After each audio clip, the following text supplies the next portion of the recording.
Hello and welcome to the Future of Workplace, a series of interactions with technology leaders on what the workplace of the future should be like. I'm Anil Chopra, VP Research and Consulting, CMR, and your host for this episode. Today, we bring you a very exciting set of sessions around how technology is changing the future of work. For this, we'll start off with a panel discussion with technology leaders from different industries. This would be followed by a fireside chat with Jimmy Y, Enterprise Client Sales Specialist, Intel Sales and Marketing Group at Intel on the same topic. Now, there's a drastic really shift that is happening in the way we work, and technology is a key enabler of it. However, there's a lot more to technology, on how technology will change the future of work than Zoom-based video calls and WhatsApp messaging. It varies according to the nature of work. And healthcare, for instance, has shifted to telemedicine, where doctors could consult patients remotely. Similarly, many industries are exploring AR, VR technologies to completely transform how training is being imparted. Education had to completely shift to online learning in classrooms, and BFSI is now at the second stage of their digital transformation journey. So the future of work is actually being redefined with numerous technologies, which makes it essential for every industry to explore the transformation that's happening in their own workplace. Only then would they be able to devise the right IT strategy and choose the right technologies and tools in order to grow in the digital era. So these are a few things that we will discuss in today's panel, for which it's my pleasure to welcome three very special guests. Dr. Munir Majdalaway, who is the head of IT at Zayed University, United Arab Emirates. Dr. Drupad Mathur, Deputy Director IT at SP Jain School of Global Management from Dubai. And Dr. Hossam Dahab, Head of IT Office Hub at Alex Bank, Cairo. Welcome to the Future of Workplace, gentlemen. To start off with this discussion, my first question is to Dr. Munir. How has the definition of work changed in your industry? How have employees and, more importantly, the faculty's expectations evolved now? Yeah, thank you so much, Anil, for the invitation. Actually, I am the department chair in the College of Technological Innovation at Zayed University. So I manage two programs, one undergraduate and one graduate program. I think we are living in a new era. This era is really having this umbrella of what we call a digital transformation, and it seems to be every single industry, every single company is going through this transformation. And when I talk about before to get to your answer your question, I think we need to position this era very well so we know where the technology actually stands. Because when I talk about this era of digital transformation, we just started. I mean, some people are saying we are in 10 years, some people we are in 2 years, but everybody is in agreement that every single company, every single industry is going through this transformation. And when I talk about transformation here or digital transformation, regardless of the industry, there are some elements that we need to position here. So digital transformation have three major components. The first one is really about emerging technologies. The second one is about integration. And the third one about transforming the business. And regardless with any, if you are in any industry, you need really to have a reflection on the need of your business, and that business you need to satisfy the customers that you are dealing with. In my case, my industry, my customers are students, and also you are employees. And in my case, the employees are my faculty and the staff. And that transformation required looking at your business processes and how these business processes will be reformed.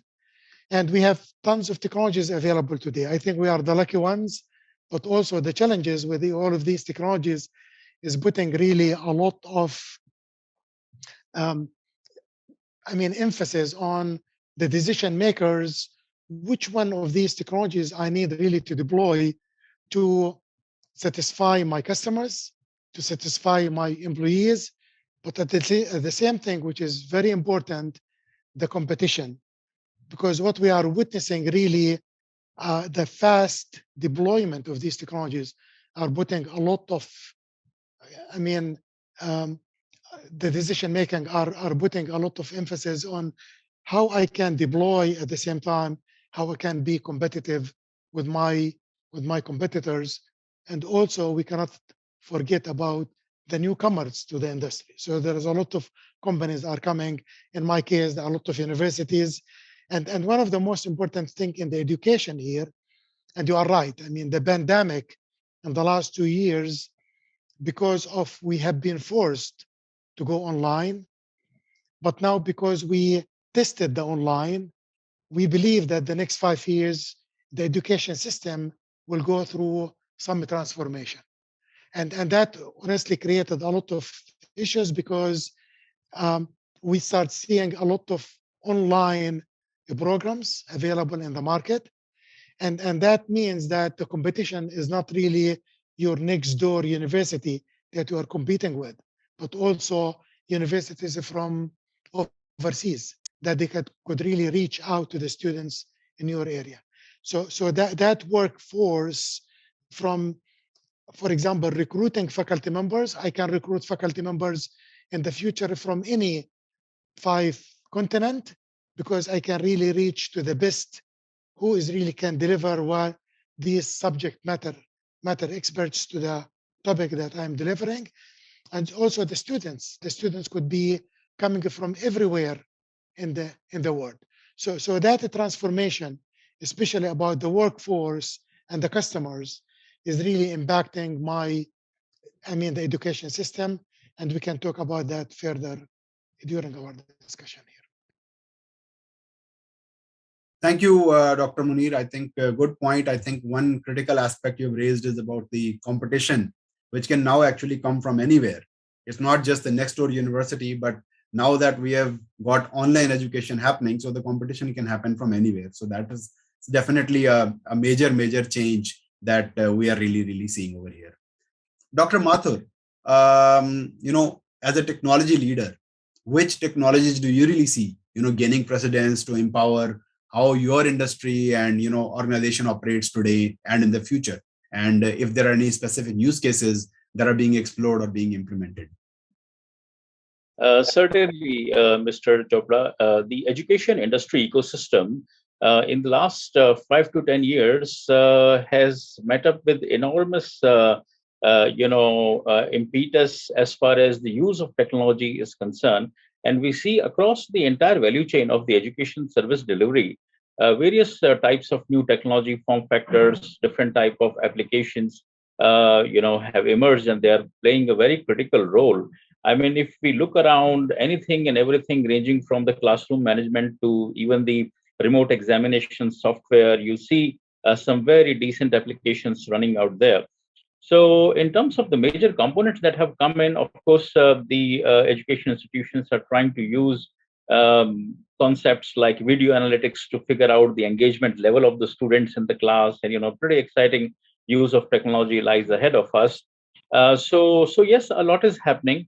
In terms of the use case, yes, I would like to share at the SPGN School of Global Management, we have done a little bit of an experimentation. I mean, not an experimentation now, but actually a full rollout of something which is called as ELO system, an engaged learning online classroom system, which is a highly immersive environment to conduct classes remotely. So the instructor actually is in our ELO studio, and using this ELO, engaged learning online classroom system, he or she engages with a live class. So these are not recorded lectures; these are live classrooms. The students are actually located elsewhere in the world. Going back to the point of raised by Dr. Munir, that you are going shoulder to shoulder with the other leading academic institutions nowadays, irrespective of where they are actually located, right? So we have been pretty successful in actually utilizing the ELO Studio experience for our executive MBA specifically, of course, using it for global MBA as well. But yeah, that's the way to go. And to answer your question as to what type of technologies are gaining precedence, I mean, we can really look around and figure out things like video analytics and remotely proctored examination software and all that. Pretty decent. Some of these software are so nice that it will tell you how many times the candidate has looked away from the screen and whether he was present or not, and things like that. It can identify the ID card of the applicant, and so you just imagine, I'm in a remote environment because of COVID or without COVID, when you were supposed to conduct examinations where you cannot send your exam coordinators, or you don't really know how to track the applicant. There is a software which actually allows you to do that, and it's just pretty credible. So the use of technology is happening left, right, and center. And I would actually like to highlight another very important aspect, that the entire process of education service delivery across the various portions of its value chain is uh, changing, gradually. And I think we are living in a very interesting times in next 5 to 7 years. You see that those institutions who have had the so-called digital first strategy, who have acted upon a digital first strategy, would be the ones to survive. Otherwise, online learning, blended learning, and technology enabled learning is the name of the game now. So yes, to answer your question, you see across the entire education ecosystem, various technology components are emerging and changing it beyond recognition. So traditional academics need to really speed up their game for sure. Absolutely. Thanks, Dr. Drupal. I think very valid points and good to hear about some of these specific use cases that are, for the education segment. These are indeed exciting times, and we see how things are going to happen in the next 5 to 7 years. A lot of new developments are going to happen. So I think thanks for sharing that. Dr. Hussam, I think you also wanted to add something on to what Dr. Drupal had said. So, but while you do that, I'd like to just extend the tech discussion further. And since you are from the BFSI segment, BFSI segment has now reached the next level of digital transformation. So how does technology help on this journey, where COVID has kind of forced upon us so many changes to the work environment? Yes, firstly, thank you for having me in such a great conversation. Actually, I'm a fintech expert, so the industry I'm very interested in is a fintech.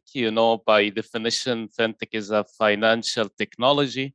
So the technology we are discussing today is the cornerstone of the fintech, which is all of us actually using or consuming the financial or the digital financial services. A few months ago, actually, I initiated a term is sky limit technologies, which is the technologies could be a source of innovation and creativity, actually not only for the fintech industry, but for all industries, because the technology is the right arm of all industries like now. And the few technologies I was referring to are the artificial intelligence, the blockchain, the API platform, the cloud computing, and the Internet of Things. But today, as I'm focusing on the fintech, I'd like to shed light about the artificial intelligence as one of the main supportive technologies for innovation. You know that the digital financial services is not just to be designed and to deliver to the customer to attain a short-term objective, but also it must be in the quality and to meet the expectations of the customer, especially when we are speaking about the fintech and delivering the digital financial services. It is 24/7. So we are not depending on the human to deliver the services. We are depending actually on the technologies. Also, I'd like to give few examples of how the technology is evolving in the fintech industry. most of us are using the banking chatbot, the credit decisions, which when it comes to someone requesting a loan, you will not wait for a long time to be approved and investigating your paperwork. No, it is coming now from the technology to support something like this. Also, the digital onboarding, which is you as a customer, you can be onboarded and you can open either bank account or a digital wallet from any digital channel, such as the mobile, the kiosks, and so on. All of these services are using the artificial intelligence to verify the KYC, and also, for example, doing what we are saying, the liveness test, like you are being asked from the machine to smile or to look at somewhere else randomly to verify the liveness of the onboarded customer. So when we are speaking about the technology, we are speaking today on the bottom line of all industries are relying on the technology actually. Thanks a lot, Dr. Hussam, for sharing information like, on digital onboarding and AI to verify the KYC.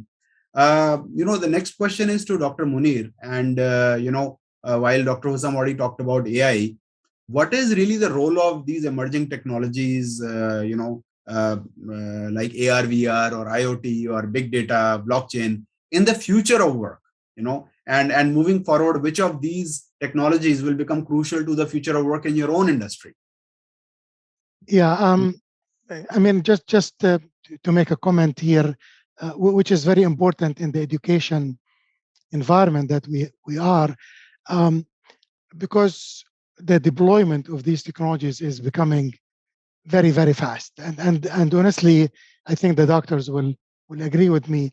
That is putting education in disadvantaged position, because preparing our graduates to the industry, it's becoming a big challenge here. And this is why this collaboration with the industry is becoming extremely important for educators, because we need really to educate our students on these emerging technologies, because this is where the workforce is waiting for them, and it will be very difficult really to catch up with what's going on in the market, because I never seen deployment of technologies as I am seeing it in the last 5 or 10 years.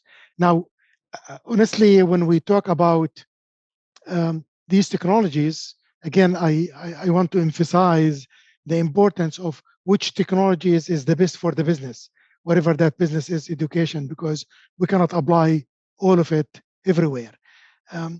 But the technology is taking us to completely different direction, because we are not talking about usage of the technology more than the technology actually will replace the humans in the future workforce. And this is the huge challenge that we are facing here. I mean, for example, as mentioned earlier, customer service. I mean, today we have the chatbots can actually replace a human. And from intelligence with AI, artificial intelligence, these robots are very intelligent, and they can actually have conversation with the customer, and they can direct the customer in different direction depending on the answer of the customer. So we are not looking for directing customer calls, but we are talking about robot that is smart enough that can actually replace a human and have that discussion with the customer. And that is very important, because now companies who are capitalizing on these chatbots, not only minimizing the manpower in their organization, but they are responding to the customer need anytime, 7 by 24 by 365. And the customer are feeling very comfortable, because they believe that there is somebody in the other side that they are responding to them. I mean, look also at the e-commerce. Although e-commerce started way back in the middle of 1990 by maybe a few companies, today with this virtual reality that we have, customers can actually wear the clothes that they want to buy using this virtual reality, and you try it on them and see how they are really, these are reflecting, do I look good with that dress or with that color, before they hit the button saying, I want to buy this. There is a tremendous amount of applying these technology, like a blockchain, for example. Companies are, they can develop like a ledger about the experience from buying the material until you produce the product. And the customers in their end, they can actually trace that ledger, where the material came from, and from a country initiated, which boards, I mean, these material have been going through, until which manufacturing facility produce this product, until which really the company that will deliver this product to their home. So there's a lot of things that happening in the education system. I mean, the students with their transcript, we can have the blockchain associated with the transcript, and we can associate that with all the courses, when they took the courses, who taught these courses, until the students, for example, completed their senior project or capstone. So there's a lot of applications for this. The last thing I want to mention, which is extremely important and is getting a lot of attention, which is the robotic process automation. And this technology here that is helping the organization not only to automate their business processes, but also how I can run my business in more effective and efficient way. And this RBA is getting a lot of attention in the market, and there is a lot of companies are producing a lot of technologies for companies, because if you can run it faster, more flexible, and you can really use less resources, that will put you in a very good position to compete with your other other rivals or maybe other competitors in the market. Yeah, thank you, Dr. Munir. Well said. I think you've given the examples of several industries and not just education. And indeed, I think there's a lot of its deployments are happening very, very fast, as you rightly said. E-com or virtual reality in retail, and talking to a person or a robot, RPA. So many different areas that you talked about, which are becoming extremely critical and being embraced by so many different companies. So thank you for sharing those views. Dr. Mathur, you talked about some good examples on, in the education segment. So I'll just extend a little further on that. In terms of, the collaboration tools, which collaboration tools become important, to kind of accelerate remote learning for students, as well as teachers and professors beyond video conferencing? Certainly. I mean, we have been using Blackboard, which has a lot of functionality to promote collaboration across various students and teams and all. But yes, there are quite a few collaboration tools that are available today. And, video conferencing is becoming an integral part of the collaboration suites, actually. So, I mean, Zoom itself, as it started today, you see on the side there are applications, so it never had those options, right? So you see that the collaboration tools like the one that we are using, Blackboard, is having integration with these video interaction functionalities, and at the same time the video collaboration softwares are also becoming more and more intensive in terms of the apps that they offer, just like Zoom. So, but actually, the trick of the trade is in using it to impart the education effectively. And I think I will not do my duty well if, as an educator, I would not bring this point that there are a lot of tools and there are a lot of applications that are available, and we are sort of spoiled with a lot of choice. But it is all about putting it in the perspective of the education service delivery and engaging the remote learner. And in fact, we have seen situations where we have conducted classrooms in a hybrid environment where part of the class was in Dubai, part of the class was in Singapore, and they were doing joint projects.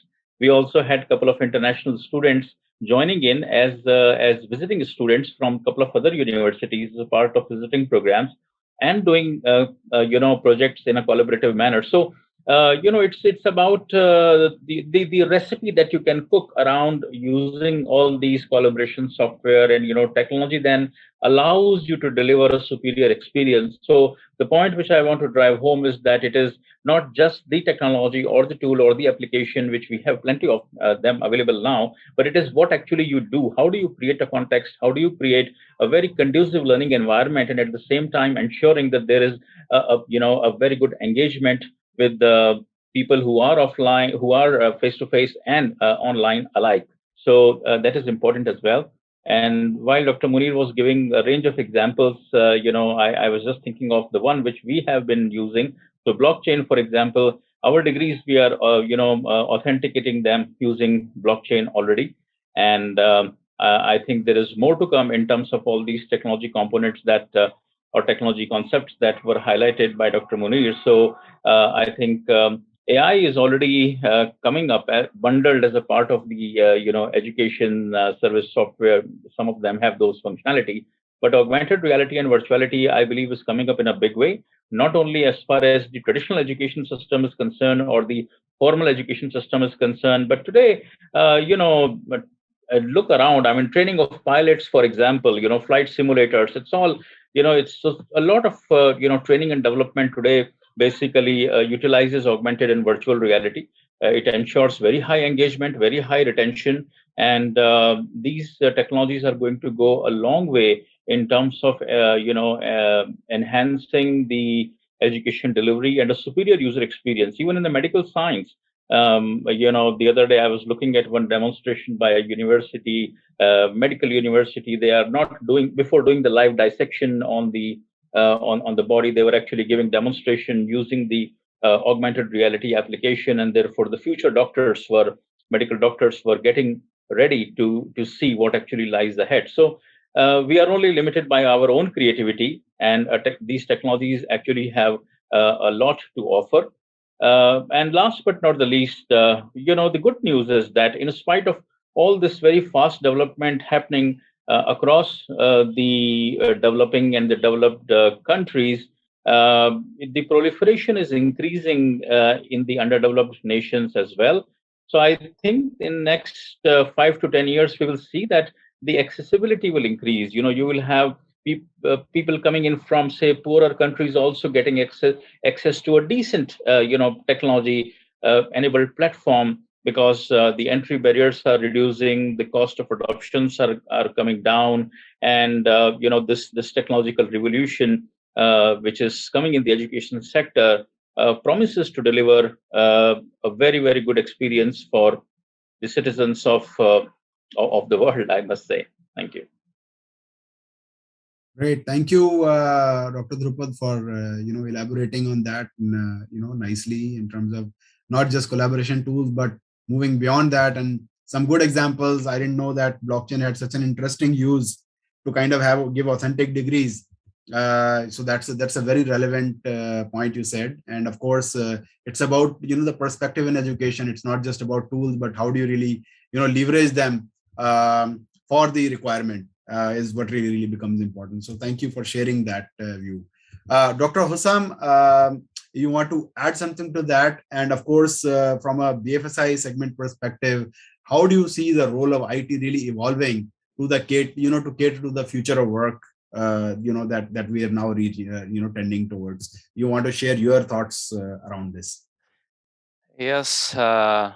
From the perspective that I'm a technical guy coming from a technical background, I think the digital transformations making the technology people are leading a lot of business lines, and they are not becoming just a supportive function, especially in the financial industry. And again, when I'm speaking about the fintech, which is my industry, actually, the technology guys are becoming leaders, not just to avail the services or to be one of the stakeholders to be discussing the services or something like this, but they are a source of innovation and a source of new business cases becoming opened for the economic and the ecosystem worldwide.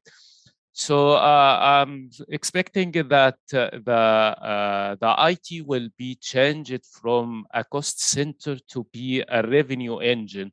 Usually, we are looking at the IT like infrastructure and software we are using to facilitate our work and so on. But I think the vision will be completely changed because the IT now is the key success factor for any industry because of efficiency, effectiveness, and so on. And also, it is a key factor to deliver the services, whatever the industry we are speaking about.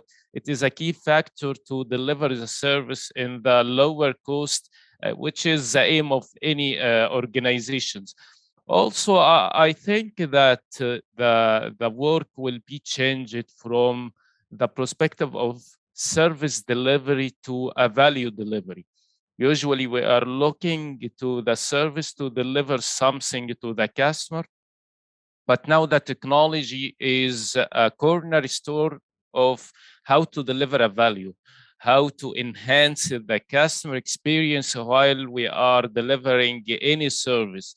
Again, if we are speaking about the fintech, the technology is the platform you are delivering the digital financial services. So it is not just clicking my mobile to transfer money or something like this, but also I'm using the technology now, as our colleagues, our doctors said, the blockchain, and also it is heavily used in the fintech to remove, for example, the middleman, what we are calling the middleman, which is the corresponding bank when we are doing a remittance across borders. So we are using now the blockchain to reduce the fees and the cost of the service. Another dimension, actually, I'd like to shed light about it, which is the employees are working in the digital transformations. Actually, after COVID-19, they are becomes a customer also of the technology. Usually, as a technical guys, we are doing the service or writing the software to deliver it to someone else. But now, as a technological people, we are a customer of a lot of digital services. So we can now feel the customer much better. We are thinking how the customer are perceiving our services and how they are using it.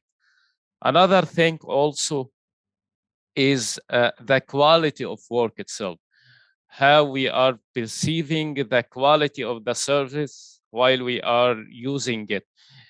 Actually, the quality, especially in the technology, maybe it comes at the end of delivering the services for testing, for inspections or something like this. But now the technology did a mindset shift to put the quality at the beginning of designing and thinking about the services we are going to deliver to the customer. Thank you, Dr. Hosam. I think very relevant point. I think one very prominent point I could make out is that IT is actually shifting from a cost center to a revenue engine, and ultimately, yes, in many businesses, it's bringing in around a sea of change on how actually businesses are having moving forward and become, as IT is becoming more and more important. Why not actually leverage it to actually for it to be become a revenue engine for the company. A lot of companies I've seen have actually hived off their IT arm into a revenue center where they offer IT services to other companies, not just for internal consumption, but also to external companies as well. So that is a good trend that you've highlighted on, how you really see technology really making a change. So last question, and a common question to all of you gentlemen, and then we will, conclude for the day. And you could summary, briefly give me the answer. Is so based on all the discussion that we've had today, what does the future of workplace really look like to you? So let's start with you, Dr. Muni. Definitely, it will be completely different, different than what we are seeing today. I think usually people will project the future based on the past, and but I believe what we will see is gonna come very, very, very quick. And this is very important point just to relate to my colleague's comment here. IT is becoming an integral part of the business. It is. I don't see any business can live without IT moving forward. Saying that most of the business now is really relying on IT from delivery point of view, service point of view.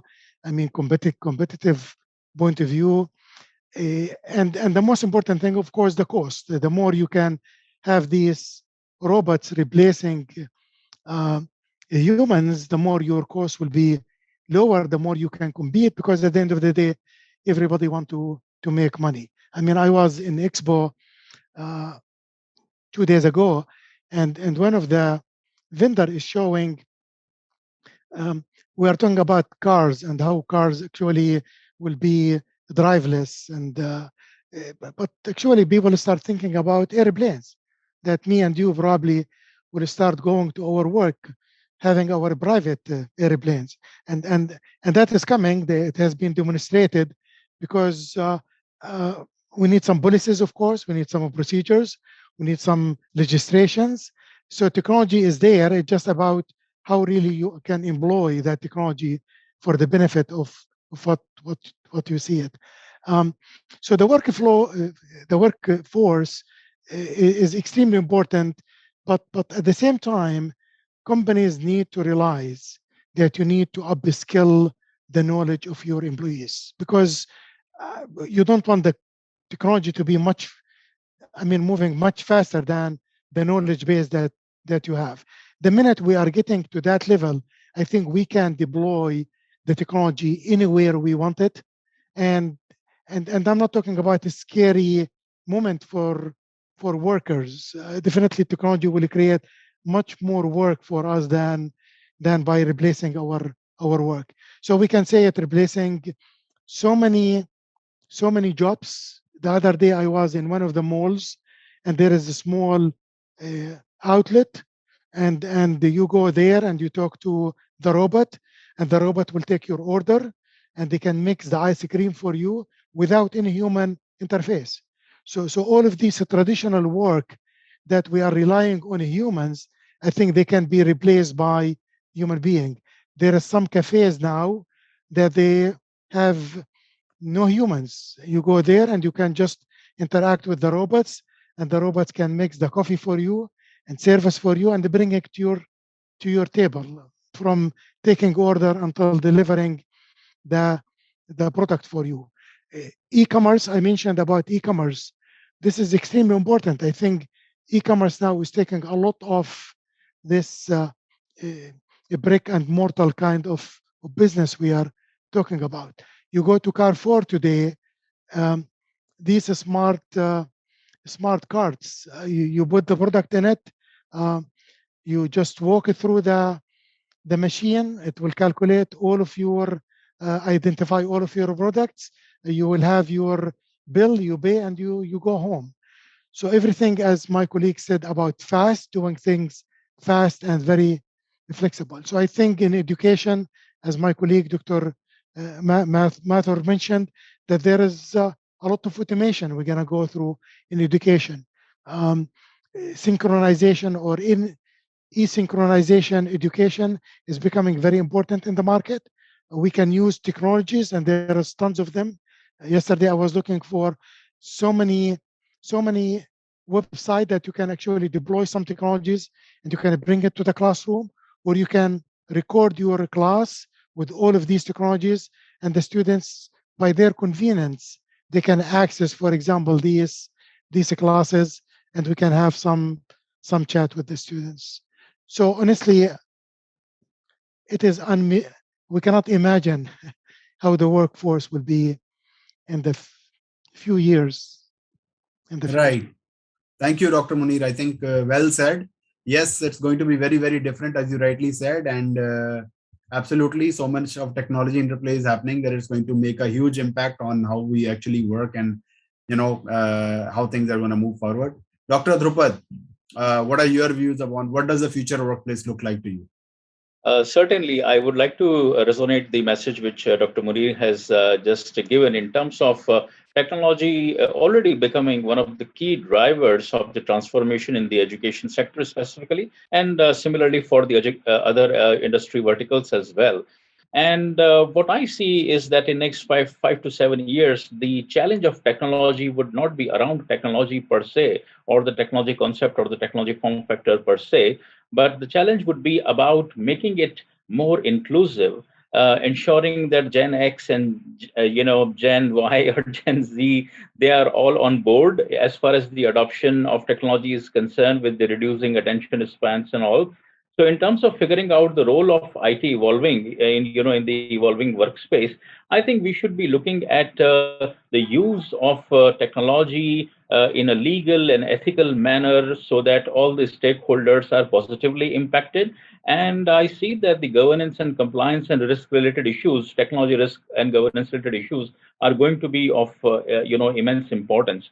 So while on the one hand the technology itself holds a lot of promise, as my colleagues have already mentioned, at the same time I think the senior business leaders and the technology managers need to be equally concerned about, and they should prepare themselves to handle these legal, ethical, governance, risk, and compliance issues. So yes, the nature of challenge would shift, because technology is going to proliferate, because become already becoming more cheaper and more accessible, and with reduced entry barriers. But at the same time, because of this enormous nature, there are the different type of challenges that are emanating, and we have to prepare for those challenges well in time. Yeah, thank you, Dr. Drupad. I think very well summed up, and the fact that tech is not going to be the challenge moving forward. It's going to be the inclusiveness about it. How do you really make it more inclusive for different types of generations, different generations of people? So very well said, Dr. Hussam. I think over to you for the last part of the discussion. What are your views? What does the future of workplace look like to you? Uh, Before closing, I have actually to thank the technology which is gathering us in this platform and makes the communication is very smooth and actually saving a lot of time and effort and cost. What I would like to add that the technology, it adds the flavor of digitization to it, to everything. So we have a digital culture, we have a digital environment, we have a digital of everything, which is maybe forced by the COVID-19, but I think it was the best thing resulted from this COVID issue. You know that I was helping one of my friends to hire software developers in his company, and I astonished that or surprised that some people are putting a precondition that they will work virtually. I didn't hear about that before, but now if you want to contact me to work with you, I will work, for example, 2 or 3 days minimum remotely. So it is not just changing the quality and how we are delivering the services, but also it changes the mindset of people. People are putting the technology ahead of their thinking, their future plan, their development plans, and it makes a mandatory skills to each one, regardless where I'm working and for what. I have to be a technological person, even if I'm not a technical guy, but I have to have the minimal knowledge about the technology because it becomes a mandatory to be able to communicate with the external world. Thank you, Dr. Hussam, for summing it up so well. I think very well said. I think if technology was not there, we would not all be, sitting from different locations and doing this. I would probably have traveled to your country, or you would have come to here, and we would have had, a discussion face to face. So as you rightly said, yes, absolutely, this is one change that technology is really going to bring us. So thank you so much. Thank you everyone for sharing your views and joining me for this panel. I think it has been wonderful doing this chat with you. So thank you, gentlemen. Thank you for your valuable time. So there was a panel discussion with technology leaders on how technology is changing the future of work. And we heard some really interesting perspectives of how technology has transformed work for different industries. It is now time for a fireside chat on the same topic where we'll discuss this in more detail. For this, we have a very special guest with us, and it's my pleasure to welcome Jimmy Y, who's the Enterprise Client Sales Specialist, Intel Sales and Marketing Group at Intel Corporation. Welcome to Future of Workplace, Jimmy. It's a pleasure to have you.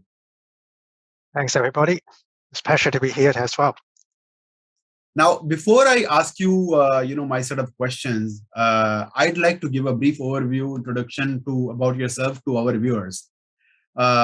So Jimmy is a technical sales specialist of Enterprise Client Computing Platform and Intel vPro technology, which covers partners in Europe, the Middle East, and Africa, and he's based in UK. Before moving to UK, he played a similar technical sales specialist role in APAC for several years. Previously, Jimmy has managed sales and development programs for enterprise solutions. And before joining sales and marketing, Jimmy spent about 17 years at Intel IT. He's an expert in IT business value and IT capability maturity framework. Jimmy has obtained his MBA and MPhil in computer science from University in Hong Kong. He also holds 2 patents related to information security. So, wow, I think it's going to be wonderful having a chat with you. So thanks, Jimmy, and welcome once again.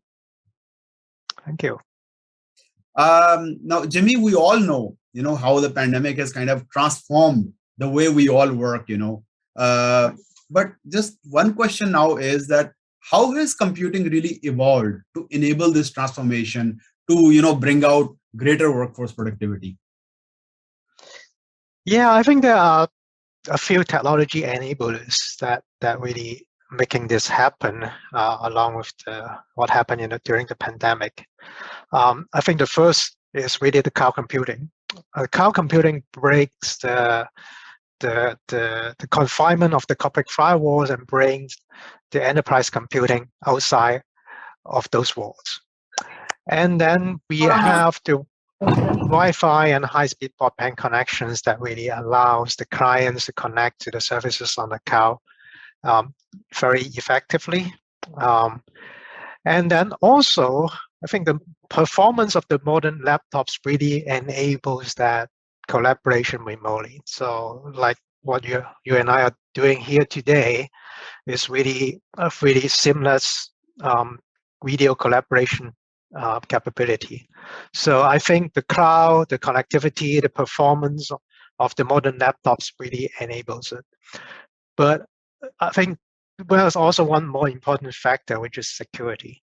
Because we are bringing this computing capability outside of the corporate firewalls, it's very important, of course, to secure the data and also the user credentials outside of the firewall.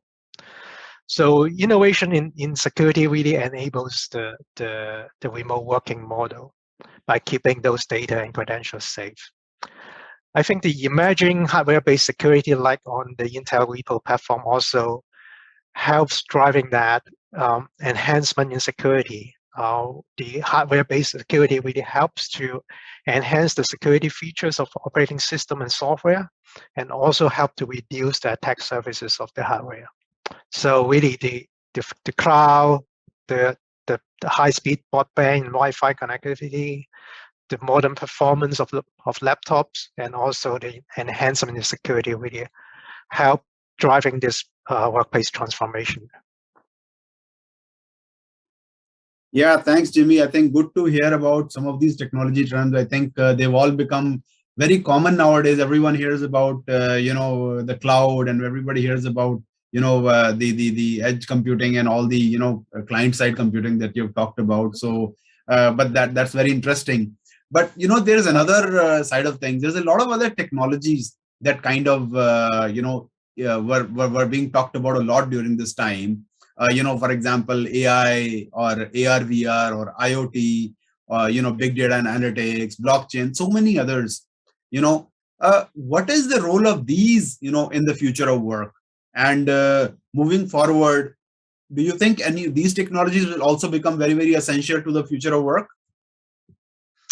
Yeah, I think so. Particularly a few of them, a few of those you talk about really stand out among the others. I think AI certainly will be probably the first things I pick. There are two areas of AI application. I think one is the application of AI to reduce friction in collaborating remotely, right? So, for example, like what we are doing today here, video conference. How do you remove the the background noise? How do you use AI to create a virtual background for video conferencing?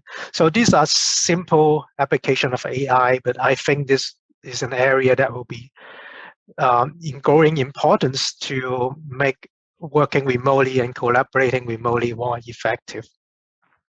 And then there's another area of AI that is more on the automation side, to automating tasks to knowledge workers to enable them to be more effective working remotely. So I think AI will probably be my topic among the others. And then I think the other areas that we'll need to see improvement, or we will see continuous improvement, is the connectivity side. So the working remotely relies a lot on the network connectivity. So how do you prioritize different network packets on the network to make collaboration more seamless? So that's an area that I think we will see improvement coming for wireless connectivity. And then also in setting up a modern workplace, I think the wired connectivity is also very important. Modern workplace will be using a lot of different peripheral devices like better webcams and other storage, external storage that you attach to the PC, multiple monitors you employees probably using at home. So how do you make the desktop less cluttered by using a single cable like Thunderbolt? I think we will see more innovation in this area to make the remote working experience better than what we have today. Another area I think is making our PCs more mobile phone-like. I think a lot of people today carry one or multiple phones. They get used to working on the phone and interact on the phone. I think it's important to bring that mobile phone experience to the PC as well. So like instant wake, like when you open the PC, just like you touch your phone, it comes on instantly, and you can start working immediately. The responses for that of a mobile phone UI, and also can quickly charge your PC so that when your PC really run off juice, you can get back to work quickly by parking it for like 10 or 15 minutes only. So I think there are the user experience improvement that will help to enhance the experience in the future of workspace. These are some of the features actually the Intel Evo PC platform is focusing on as well. So you see more of this coming from Intel in the future. Yeah, thanks, Jimmy. I think really great to hear about how the relevance of these technologies from a PC and a user standpoint. And we usually hear about these technologies from a back-end enterprise standpoint, but I think it's good to see that how these technologies are being used for the user experience. I like the examples you gave about AI for noise reduction and AI for so many other uses. And so many other examples about the the Intel platform that is enabling faster connectivity and all that. So great to hear some of those examples. But one thing is that enterprises obviously are now faced with a lot of challenges in terms of this transformed workplace. So you want to tell us about some of those challenges that enterprises should be really aware of as they step into this workplace? You talked a little bit about security, but what are some of these challenges? If you can talk more about that, security or accessibility or enabling employee productivity wherever they are. So can you just help us understand some of those challenges? Sure. So of course, security continue to be something on top of many CIOs' mind. I think it will continue to be one of the focus area for, or as one of the top challenges for enterprises moving into the future of workplace. I am seeing a lot of customers exploring zero trust model, secure core PC, and hardware-based security. So I think these are the tools that enterprises can really leverage to enhance the security for remote work and the security for the future of workplace. And then on the employee productivity, of course, one of the challenges, how do we keep employee productive while they're working remotely or in a hybrid scenario where they only come into the office a certain time during the week. I think this is not just about giving them the latest hardware, right? Of course, the latest hardware will give them some great performance when they are performing their tasks. But we also need to think about what are the features that is available in the hardware to help enhance the remote collaboration capability. Like some of the things I talk about, the connectivity of the PC, whether the PC will get a nice camera that really helps the employee or actually the team to collaborate effectively together while they're working in different places. Some may be in the office, some may be at home. And then, so these are the hardware side or the feature of the devices. But it's also important for the IT organizations to keep these PCs up to date with the latest software and patches. So this could probably be another challenge that enterprise will be facing. So they need to make sure they have the right tools and process in place to make sure even the PCs are not in the corporate environment, they're updated with the latest software and security patches. And if the PC is running into a problem at an employee's home, how does the IT department can help employees to get back to work as soon as possible? How do they leverage some of the features on the PC to fix the problem remotely as soon as possible? So, and then also the PC lifecycle management. So fixing a problem on the PC is just a part of that, but when you manage the PC, the life cycle of the PC in the corporate environment, it includes provisioning the PC to, at the end of the life cycle, you decommission the PC. So how do you do that remotely? How do you securely provision the PC at employee's home, making sure you got the right software and the right OS on it? The PC was not tampered during the between manufacturing and arriving at the employee's home. And then at the end of the life cycle, how do you make sure all the data is securely erased from the PC before you recycle the machine or give it to another employee? You need to make sure data on the SSD or the hard drive is removed. But not just that, how about security keys in TPM? How about other sensitive information that is stored in the UEFI BIOS or the firmware itself? How do you make sure those are securely erased when you decommission the PC and repurpose it? So I think those are a few challenges that enterprises need to think about. Thank you. I think very interesting perspective again, Jimmy. No one would really have thought of that. You'll have to put in so much, need to look at PC security in this way, because, now PCs are being used by employees in their homes. So you have to really think of security from a different point of view. No one would have really thought about that.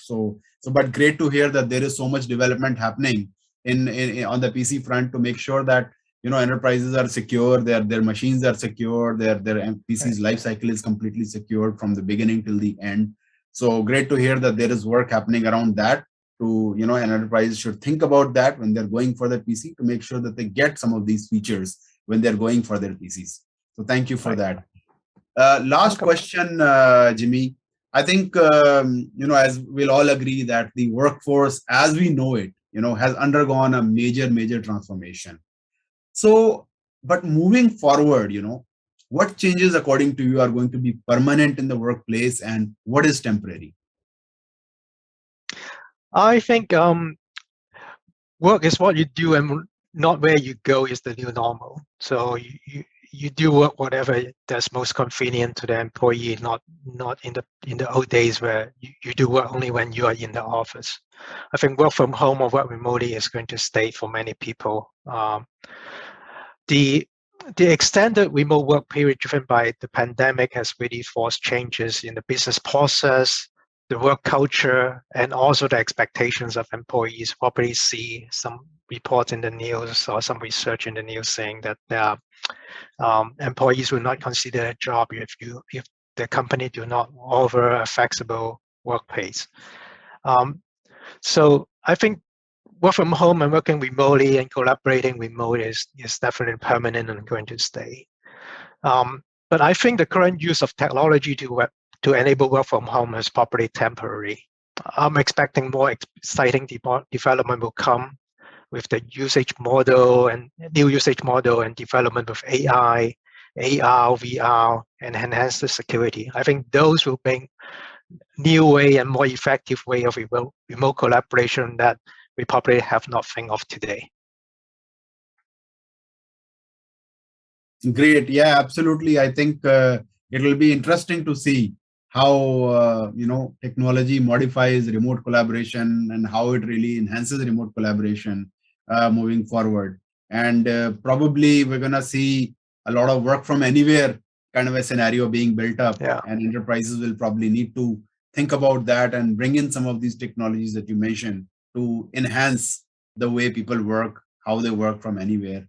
So thank you so much, Jimmy. I think it has been a pleasure to do this discussion with you, and really great to hear some of the insights you've given, especially on the PC side. And that truly, I think, is going to transform the workplace and, give us a workplace of the future. So thank you for that. No, thank you. Thanks for the chance to have this project. So that's all we have for you today. We hope you enjoyed watching this episode of The Future Workplace. We'll be back again soon with more interesting discussions around other aspects of the topic. So till then, thank you and goodbye.